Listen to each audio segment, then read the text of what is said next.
There is a moment in sport that is different from winning. Different from records.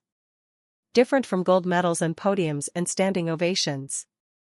It is the moment when someone decides to try something that might not work, that everybody around them has doubts about, that could end in the worst possible way, and they try anyway. Not because they are reckless. Not because they cannot see the risk. But because the alternative, not trying, is something they simply cannot accept. February 8, 2026. Cortina d'Ampezzo, Italy. The women's downhill at the Milan Winter Olympics. 13 seconds into her run, Lindsey Vonn's right arm clipped the fourth gate. She went up unbalanced. She spun sideways. She hit the ground at roughly 70 miles per hour. The crowd in the packed grandstand went instantly, completely silent. She sat up but did not stand. Medical personnel arrived. She stayed on the snow for 13 minutes. And then the helicopter came. She was 41 years old. She had one knee made partly of titanium. She had a fully torn ACL in her other knee, an injury suffered 9 days earlier in Switzerland. She had been warned by doctors and experienced skiers and people who love her. She had been told the risks. And she had shown up anyway. And the crowd that watched the helicopter take her off the mountain applauded. Because they understood, even in the worst moment, what it meant that she had gotten to that start line at all. This is that story.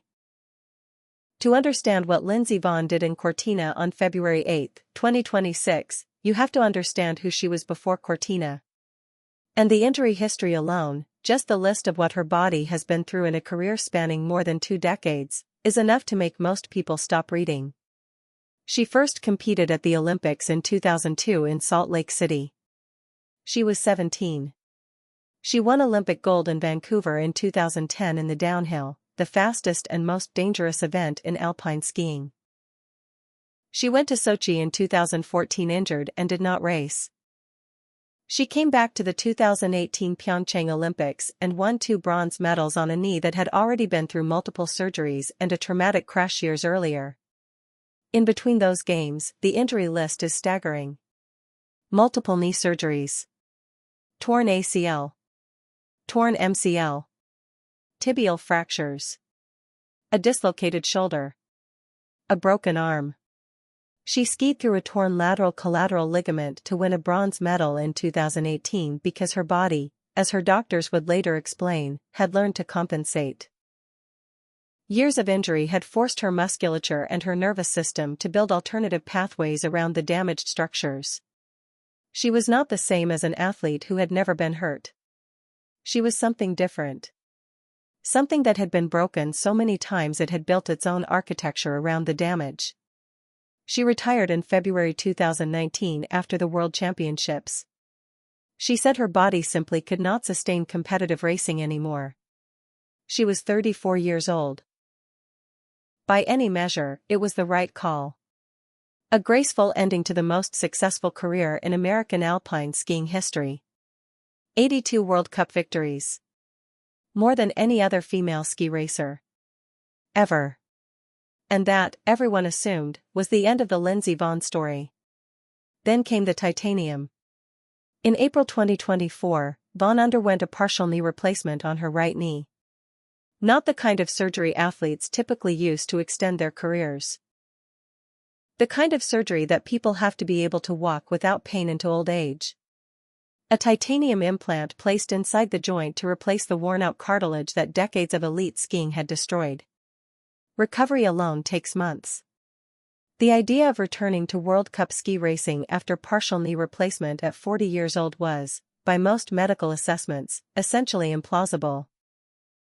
She announced her comeback in November 2025 at 40 years old with the explicit goal of qualifying for the 2026 Winter Olympics in Milan. Her coach was Axel Lund Svindal, a former World Cup champion and Olympic gold medalist, who understood precisely what the sport demanded. The return was rusty at first. As expected. But by December 2025 she had won a World Cup downhill race, becoming the oldest woman to win a World Cup downhill at 41 years old. She won again in January 2026. She was stepping on the podium in 7 of 8 World Cup races. She was not just back. She was legitimately contending.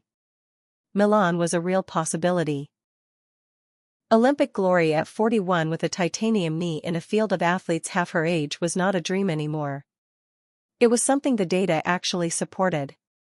And then January 31, 2026. Crans-Montana, Switzerland. A World Cup downhill race. She crashed. Her left knee took the impact. She was able to slowly ski down to the finish area using her poles for support, stopping several times, clearly in pain. She went immediately to medical assessment. The news was what nobody wanted to hear. A fully ruptured anterior cruciate ligament. The ligament that holds the knee together under the lateral forces that skiing at 70 miles per hour generates constantly. Gone. She wrote on Instagram that same day.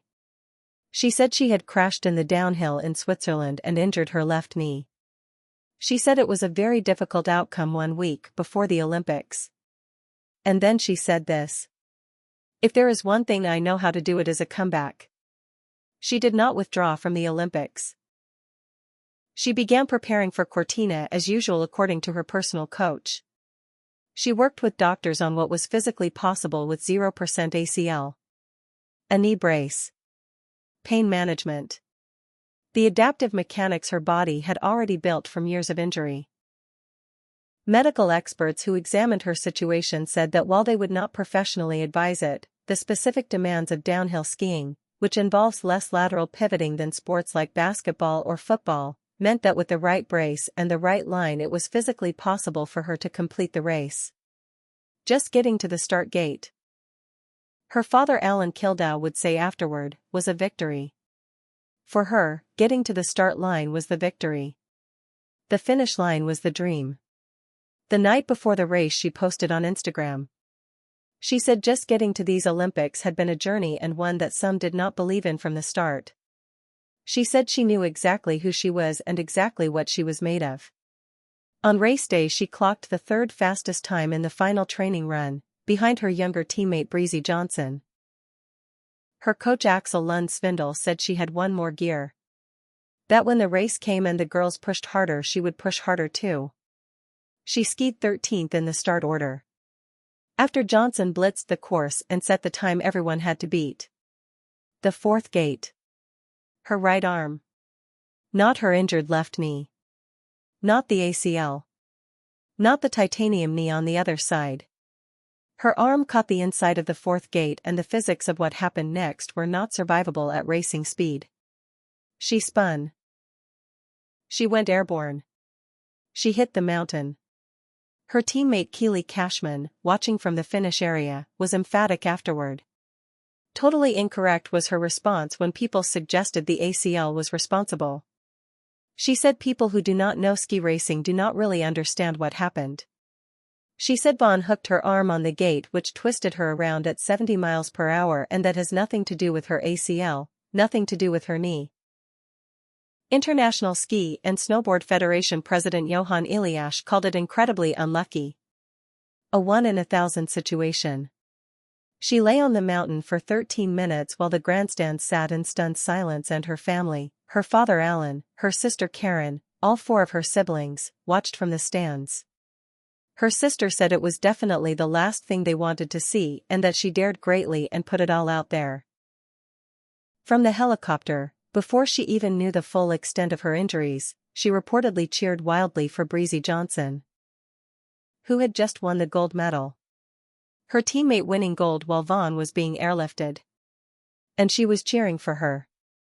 She underwent surgery that night for a complex tibia fracture in her left leg. She will need multiple surgeries to repair it fully.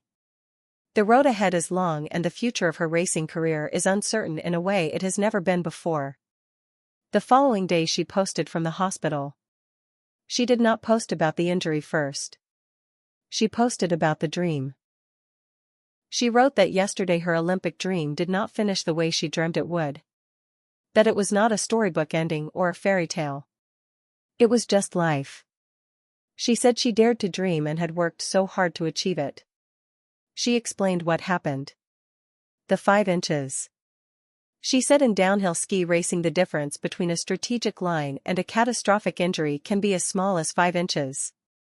She said she was simply 5 inches too tight on her line when her right arm hooked inside the gate. She cleared her own name without being asked to. She told the world her ACL and past injuries had nothing to do with her crash whatsoever. And then she said the thing that will outlast every record and every medal and every comeback. She said she hopes if you take away anything from her journey it is that you all have the courage to dare greatly. She said life is too short not to take chances on yourself. Because the only failure in life is not trying. She said she has no regrets. Her childhood coach told her something once about dealing with the stress of downhill racing. He said it is only 90 seconds. What is 90 seconds in a lifetime? What is likely the last competitive run of the greatest female downhill skier in history lasted 13 seconds. 13 seconds. A titanium knee. A torn ACL. A career's worth of fractures and surgeries and recoveries and comebacks. A full grandstand of people who came because they understood what they were witnessing before it even happened. A helicopter. A hospital. A statement from a bed that said no regrets. She was asked what brought her back after 6 years away. And she said the answer was simple. She just loves ski racing. Not the medals. Not the records. Not the attention. The racing. She raced. 13 seconds of it. 9 days after tearing her ACL. At 41 years old. With a titanium knee. On a mountain in Italy where she said just getting to the start line was the victory. She got there.